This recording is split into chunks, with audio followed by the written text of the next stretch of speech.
রাতে আফ্রিকা সেরা লড়াইয়ে মাঠে নামছে সেনেগাল ও মরক্কো। ম্যাচটি শুরু হবে রাত ১টায়। এই ফাইনালের দুই দল মিলিয়ে ৫০% বেশি খেলোয়াড়ের জন্মই সংশ্লিষ্ট দেশে নয়। তারপরেও নারীর টানে পিতৃপুরুষের দেশের জন্য শিরোপা তুলে আনতে চান তারা। প্রতিবেদনে বিস্তারিত। আফ্রিকান কাপ অফ নেশনস, সংক্ষেপে যা আফকন বলে পরিচিত, আফ্রিকার ফুটবলের শ্রেষ্ঠত্বের লড়াই। তবে লড়াইয়ে যেন প্রকট উপস্থিতি ইউরোপেরও। এবারের আফকনে খেলা ১/৪ বেশি ফুটবলারের জন্ম ইউরোপে।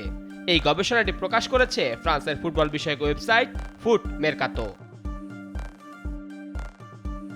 এবারের আফকনের আয়োজক ও ফাইনালিস্ট মরক্কো দলে রয়েছে ৬টি ভিন্ন ভিন্ন দেশের ফুটবলার।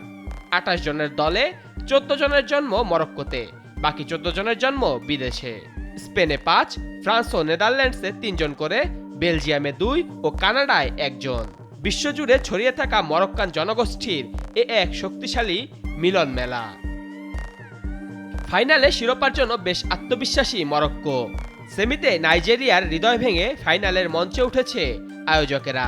১৯৭৬-এর পর হাকিম জিয়েশরা চায় আবারও ট্রফি উৎসব করতে। এদিকে ফাইনালে মরক্কোর প্রতিদ্বন্দ্বী সেনেগালের স্কোয়াডেও বিদেশে জন্ম হয়েছে এমন ফুটবলারের ছড়াছড়ি। ২৮ ফুটবলারের মাঝে ১৩ জনেরই জন্ম সেনেগালের বাইরে।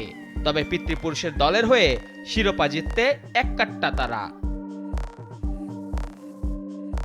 যদিও ফাইনালের আগে খুব একটা সুবিধাজনক অবস্থায় নেই সেনেগাল, মরক্কানরা তাদের বিরক্ত করার চেষ্টা করছে। এছাড়া নিরাপত্তা ব্যবস্থাতেও ঘাটতি রয়েছে এমন অভিযোগ সেনেগাল কোচের। মনস্তাত্ত্বিক এমন যুদ্ধ ফুটবলে নতুন নয়, তাই শিরোপায় পাখির চোখ আফ্রিকান পাওয়ার হাউসদের। ২০২১-এর ট্রফি জয়ের সুখস্মৃতি আবারও ফিরিয়ে আনতে চায় সেনেগাল। মেহেদী হাসান মুন্না, নাগরিক।